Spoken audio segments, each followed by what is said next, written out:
আলু ডাঁটি কচু দিয়ে চিংড়ি মাছের রেসিপি। তো তেলটা চিংড়ি মাছটা ভেজে রেখে দিয়েছি, এবার তেলটা গরম হয়ে গেছে, জিরে দিয়ে দেবো, গোটা জিরে ভাজা হয়ে গেছে, প্রথমে সেটা দিয়ে দিলাম, ভেজে নেবো। তো পেঁয়াজটা ভাজা হয়েছে হালকা, এর মধ্যে একটা পেস্ট বানিয়ে রেখেছি,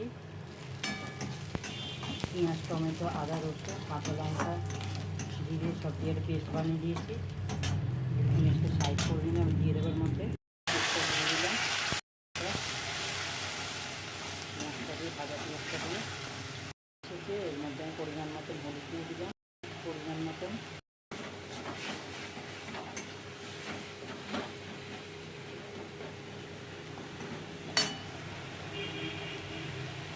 মশলাটা ভাজা হয়ে গেছে, দিলাম এর মধ্যে মশলাটার সঙ্গে ভালো করে কষে নেবো, দিয়ে দেবো,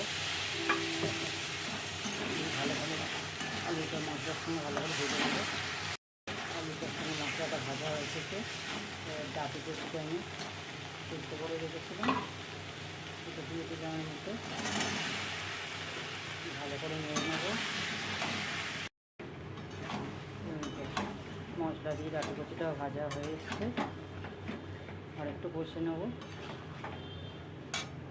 তো মশলা দিয়ে কষা হয়ে গেছে, ওর আমি জল দিয়ে দিয়েছি। ডাঁটি কচুটা আগে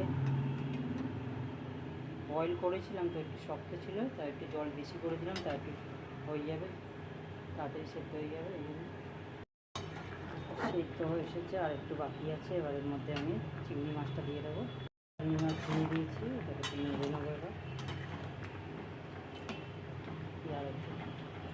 আর একটু ফুটতে দেবো, এটা হয়ে এসেছে, নেড়ে নেবো, দিয়ে আমি পাত্রের মধ্যে ঢেলে নেবো।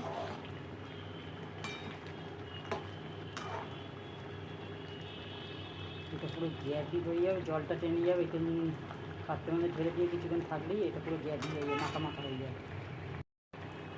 পাত্রের মধ্যে ঢেলে নিয়েছি, চিংড়ি মাছ দিয়ে আলু ডাঁটি কচু রেসিপি, খুব সুন্দর রেসিপি কমপ্লিট হয়ে গেছে। গ্যাসটা আমি অফ করে দেবো।